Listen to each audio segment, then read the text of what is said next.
આગળ વાત કરીએ, ઘરમાં ઈવી બેટરી ચાર્જ કરતા હોવ તો ચેતી જજો। એસજી હાઈવે પર આવેલા સીવી સ્ટ્રેટાની પીજીમાં વિદ્યાર્થીઓ ઘરમાં બેટરી ચાર્જ કરતા હતા। બેટરી ચાર્જ દરમિયાન બ્લાસ્ટ થયો। 3 વિદ્યાર્થીઓ દાઝી જતા સારવાર અર્થે હોસ્પિટલ ખસેડવામાં આવ્યા છે। વિદ્યાર્થીઓને સારવાર માટે હાલ હોસ્પિટલ પહોંચાડવામાં આવ્યા, જ્યાં તેમની સારવાર થઈ રહી છે। સીવી સ્ટ્રેટાના પીજીમાં રહેતા વિદ્યાર્થીઓ હતા કે જેઓ બેટરી ચાર્જ કરતા હતા તે સમયે બ્લાસ્ટ થયો।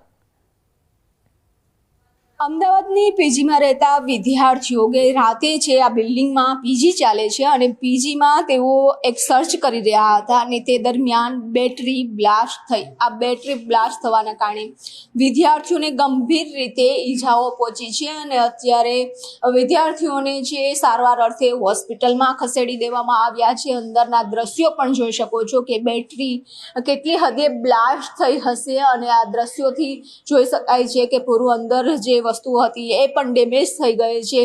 વિદ્યાર્થીઓને પણ ખૂબ જ ડેમેજ થયું છે, ગંભીર રીતે ઘાયલ થયા છે।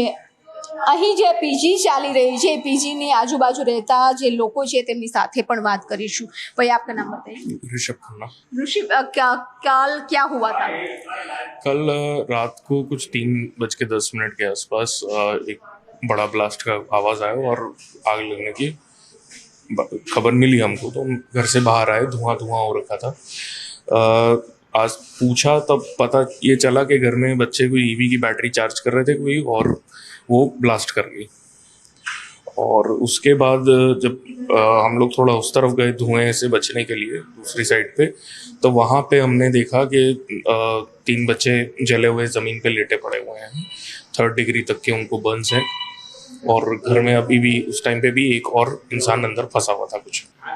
તો અત્યારે આપ જોઈ શકો છો કે જે વિદ્યાર્થીઓ હતા તેની સારવાર અર્થે હોસ્પિટલમાં ખસેડવામાં આવ્યા છે। અત્યારે સારવાર છે તે ચાલી રહી છે, પરંતુ આ જે બિલ્ડિંગ છે એમાં મોટાભાગની પીજીઓ ચાલે છે, જ્યાં ઈવી બેટરી છે ચાર્જ થઈ રહી હતી અને એ ચાર્જ દરમિયાન બ્લાસ્ટ થયો અને બ્લાસ્ટમાં વિદ્યાર્થીઓ ઇન્જર્ડ થયા છે। આજુબાજુના લોકો પણ એકઠા થઈ ગયા હતા અને તેમને સારવાર અર્થે ખસેડવામાં આવ્યા છે। કેમેરામેન ખિંગાર રાઠોડ સાથે વીપ પટેલ, ન્યૂઝ 18 ગુજરાતી, અમદાવાદ। દાહોદ જિલ્લામાં નકલી ગ્રામ પંચાયતનો પર્દાફાશ થયો છે, જેમાં બોગસ મરણના દાખલા માટે નકલી ભીલવાડા પંચાયત ઊભી કરાઈ હોવાનો ખુલાસો થયો।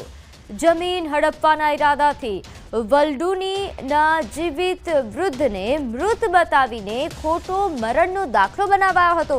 નગરપાલિકા દ્વારા તેમના નામે જાહેર કરાયેલા મરણના દાખલાના આધારે તેમની જમીન પર અન્ય લોકોના નામ વારસદાર તરીકે ચઢાવી દેવામાં આવ્યા હતા। ભીલવાડામાં રહેતા અરજદારે દાહોદની પ્રાંત કચેરીમાં અરજી કરી અને તેમના દાદાનું મૃત્યુ એ 1971માં થયું હતું, પરંતુ તે સમયે તેની નોંધણી કરાવવાની રહી ગઈ હતી। પ્રાંત કચેરીએ નિયમ મુજબ ગ્રામ પંચાયત નોટિસ પ્રસિદ્ધ કરી છે। उन्होंने डेथ सर्टिफिकेट वारसाई पीड़िता पर और ये कागज रजू किए थे, उसके आधार पर ये एंट्री मंजूर की गई है। अभी वीर सिंह भाई द्वारा एसडीएम साहब की कोर्ट के अंदर आरटीएस केस चल रहा है। जो आरटीएस केस का आखिरी फाइनल जजमेंट आ जाएगा, उसके बाद आगे की कार्यवाही हम तो करनी रहेगी। રાજકોટમાં દિવાળીના પર્વને લઈને એસટી વિભાગ સજ્જ છે। એસટી વિભાગ દ્વારા 100 એક્સ્ટ્રા બસો દોડાવવામાં આવશે। રાજકોટ વિભાગ અંતર્ગત ગોંડલ, જેતપુર, જૂનાગઢ અને રાજકોટ સહિતના એસટી ડેપો પરથી બસ દોડશે। એસટી વિભાગ દ્વારા મુસાફરોને એડવાન્સ બુકિંગ કે ઓનલાઈન બુકિંગ કરાવવા માટે અનુરોધ કરાયો છે। બસ સ્પોટ તેમજ બસ ડેપો સહિતના સ્થળે ભીડ નિયંત્રણ માટે ખાસ વ્યવસ્થા કરવામાં આવી છે અને બસ ડેપો પર એક્સ્ટ્રા સ્ટાફ પણ કાર્યરત રહેશે। રાજકોટ એસટી વિભાગ દ્વારા 100 જેટલી એક્સ્ટ્રા બસોનું છે એ આયોજન કરવામાં આવેલું છે, જેમાં ખાસ કરીને રાજકોટથી અમદાવાદ તરફ, રાજકોટથી દાહોદ પંચમહાલ તરફ, રાજકોટથી ભુજ તરફ આ તમામ જગ્યાએ છે આપણે એક્સ્ટ્રા બસોનું દોડાવવામાં આવશે। તો દિવાળીના તહેવારોને લઈને અમરેલી જિલ્લા પોલીસ વડાએ નાગરિકોને અપીલ કરી છે. બહાર ગામ જતા પહેલા ઘરમાં રહેલા દાગીના અને રોકડ સુરક્ષિત સ્થળે રાખવા માટે અનુરોધ કર્યો છે. તો રહેણાંક વિસ્તારમાં સીસીટીવી કેમેરા ઇન્સ્ટોલ કરાવવા પણ સૂચના આપી. સિનિયર સિટીઝન એકલા રહેતા હોય તો પોલીસ સ્ટેશનમાં નોંધણી કરાવવી. ઇમરજન્સીની પરિસ્થિતિમાં 112 નંબર ડાયલ કરી પોલીસને જાણ કરવા અપીલ. જિલ્લા પોલીસ તરફથી એક સૌ લોકોને દિવાળીની તહેવારની ઉજવણી સાથે દિવાળી દરમિયાન જે સુરક્ષિતતા જાળવી જોઈએ તે બાબતે અમુક સૂચન સોશિયલ મીડિયા થકી કરવામાં આવે છે. આમાં મુખ્યત્વે આપણે જ્યારે પણ ઘરની બહાર જતા હોય છે ત્યારે ઘર એક સુવ્યવસ્થિત રીતે લોક કરવું જોઈએ.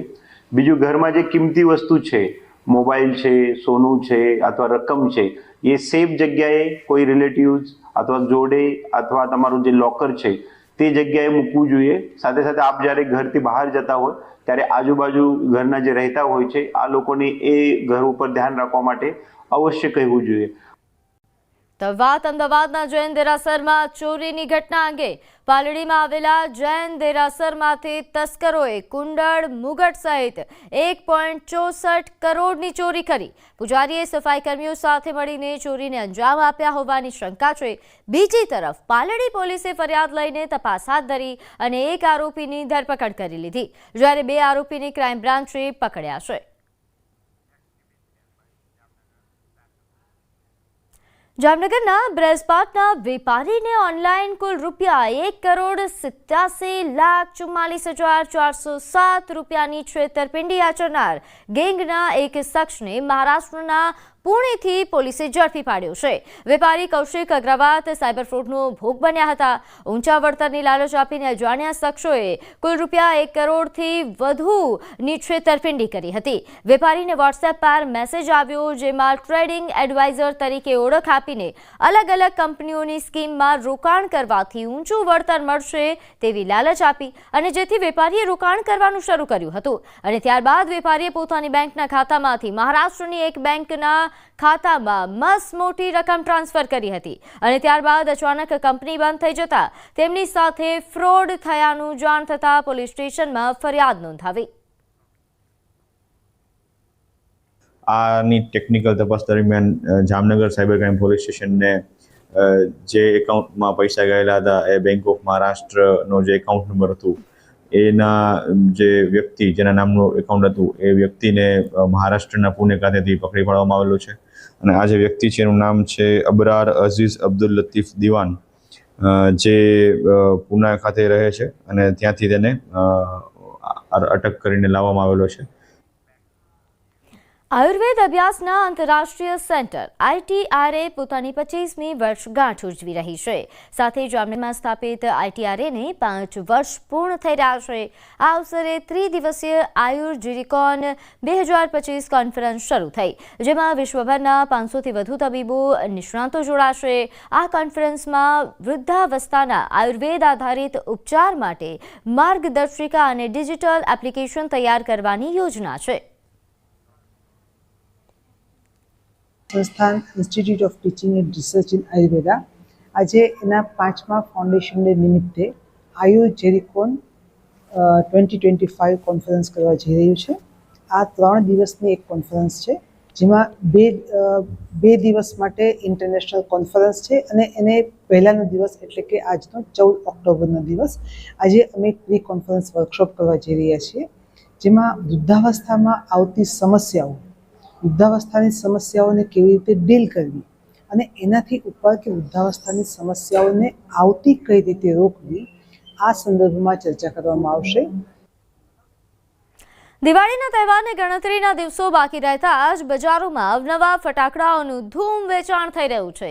આ વર્ષે બજારમાં ફટાકડાની 250થી વધુ વેરાયટી ઉપલબ્ધ છે, જેમાં બાળકો માટે ફેન્સી ફટાકડાનો ટ્રેન્ડ જોવા મળી રહ્યો છે.